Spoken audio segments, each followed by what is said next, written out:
Sweet. I'm gonna need you. Go in back here.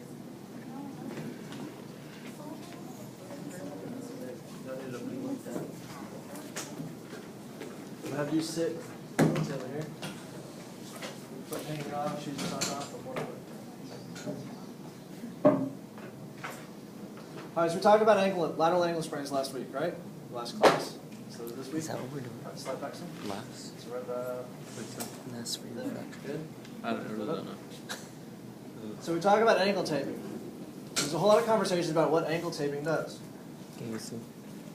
Can you see? There's a reason athletic trainers don't wear ties because they really get in the way of ankle taping.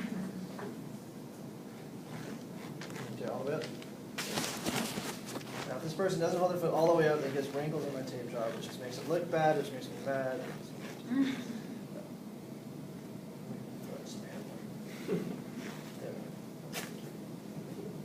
So, hold your foot up. See, they're like, oh, it's so hard to hold it up. No, just hold it up.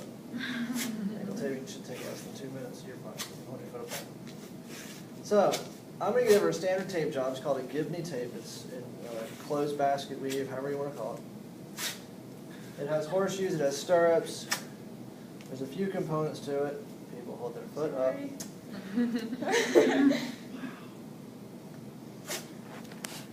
The whole idea is more or less in this to protect the ATF. What does ATF stand for? Excellent. Which is more common, inversion or eversion ankle sprain? Inversion. Inversion. By a lot. Oops. All right, so we've effectively created a cast out of tape, right? So the idea is to limit inversion. And to do that, in this tape job, we've really done a lot to, A, lock the heel down, and we've done a lot to control pronation, supination, and then dorsiflexion flexion to accommodate what inversion is. So there's a lot in me saying that. So pronation, supination, that rolling of the talus of the arch falling in, that kind of helps there, as well as some plantar and dorsiflexion. So let's assess range of motion for a second. Can you pull this foot up? Pull that foot up. Both of them at the same time. So we don't have a whole lot of restriction in dorsal, but there's a lot of binding up in here, which drives some athletes a little bit nuts. Soccer players, sometimes. Volleyball players, sometimes. If they try to get low and down, then this kind of binds in front. So there's issues. Football players, they don't care. They don't know how to use their feet, so that's fine. So, point your feet down, and you can see immediately a big difference there. So we have a restriction now in that we have less plantar flexion, which means that, well, soccer players off the bat are going to have an issue because they point toe full on to drive a ball. So not the best idea if we can avoid it. Inversion. And we have a big difference there, so it's doing its job. It's helping protect that ligament, right? Cool. So I'm going to kick you out of class. I'm going to make you walk down the hall, down the stairs, back over here, back up, and in the class. You never know what you're going to get when you volunteer, sorry. So I had an individual come in yesterday talking about a lateral ankle sprain. And when they sprained their ankle about a year ago, they had inversion, full inversion ankle sprain. They say they felt a pop. You ask where the swelling was, and it was all medial. Yeah, see, that's the face I want to see. Like, that doesn't make sense. Where do we expect to see it? Lateral side.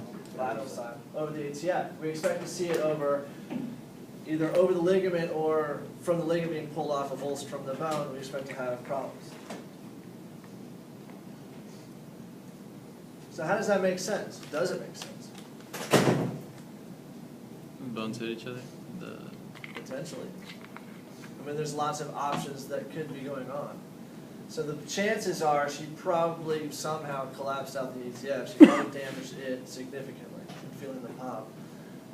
Turns out there was a bone fragment that was left from that, which is a bad idea. That was all lateral. The medial side, it looks like she has two ankle joints at this point. Like there's the navicular is pronounced sticking out medially. You palpate the navicular and there's a lot of tendons. So then you start figuring out what else can go on. You ask about pain in the front of the foot, and she's like deep inside. There's always been soreness since then. Again, this was about a year ago. So that's when we start looking at talar dome issues. Of course, unfortunately, this is a year later, so it's a little late to start considering a lot of these issues. But there's a good chance if you've got pain that's not giving you a standard pattern that you need to really strongly consider other things that are going on. Because how often do you get MRIs done of an ankle? Not very often. $1,500 a pop, oh, it's a lateral ankle sprain. If you go to the ER, they're going to give you crutches and an air cast to tell you to go see an orthopedic. We don't do them, but about 15% of the time, you've got talar dome damage. This right here is a bone bruise in the talar dome. Or you can have damage to the subtalar joint between the talus and the calcaneus. My guess with this individual is a rupture of one of the three ligaments that help support the longitudinal arch. Quiz time, what are those ligaments?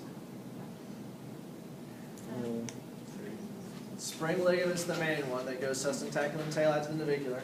What are the other two? Short and long plantar ligaments. All right, come on over here. So that took what, like a whopping 2 minutes? You just hop back and pick it. Sorry, I keep kicking the other way. My apologies. Get up. Push both feet down. And we're a whole lot closer to having normal range of motion on both sides. Inversion. And a whole lot closer to having normal range of motion on both sides. You walked. You were gone 2 minutes. And all of a sudden, we've already stretched out the tape enough. And this is mid-grade quality tape, so it's not bad stuff. There's about one pay level higher that you can get, and it's not going to change the result that we're going to get. You put somebody on it with an ankle tape job out on the field, and it's going to stretch out within 5 minutes, to where it doesn't provide a physical, mechanical restriction of joint mobility. Thank you, ma'am. If you'd like to cut it off with scissors, just break it too. So, why then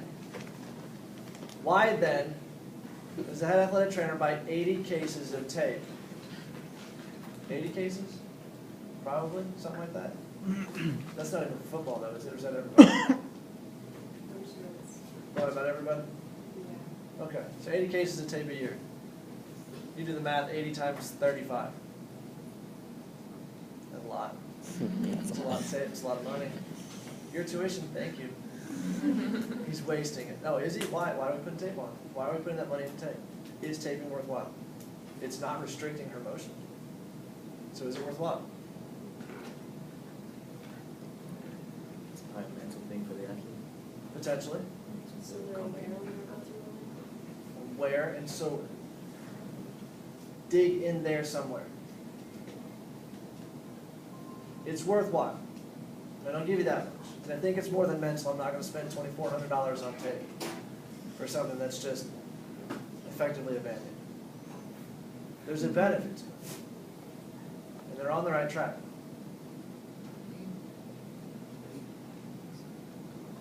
Did it feel different having it on? Yeah. Describe that. It was, I don't know, tight, so I knew I wasn't going to roll my ankle or anything. Okay, so there's the mental issue. It's tight, so she knew she wouldn't roll her ankle, yet she doesn't have a mechanical stability provided from it, so that limitation really isn't there. So what's going on? You can feel the restriction, so you What's kind that? of like, you can kind of feel the restriction where you make that movement, that could cause the roll, but so you can kind of back off of it. So where does that feeling come from? How do you know that what receptors are triggered? For the most part, yeah, the generalized are the proprioceptors. But from where? Where do we have the most proprioception? We've got them in the joint receptors, and we've got mechanoreceptors, which are Pacinian corpuscles, Ruffini endings, Meissner's corpuscles, all these fun, happy words. But there's even more of those in the skin itself. And so if I'm putting a compression force on it, I'm triggering more of those to fire, to where your skin is now giving your mind that feedback faster than the joint's ever going to be stretched. So you're increasing proprioception. You're increasing the information that your brain gets about joint position. So even though it's not a mechanical restriction, it's giving your mind more feedback about joint position. Because especially after an ankle injury, if you've swollen it and it's huge and big, you've damaged all of the joint receptors that are supposed to be giving you that information anyways. So if we can do something to help stimulate that on the skin, that's going to give us some more feedback. It's going to give your body a chance to kind of re-acclimatize towards it, to re-figure out how those work, where the joint is. And so it should help limit. But it's not a fail-safe. It is a Band-Aid. It gets us back. It helps work. But without balance training, without re-educating the muscles and the brain's perception of those mechanoreceptors that are in the joint, it's not going to be a long-term solution, and you're going to sprain it again. So the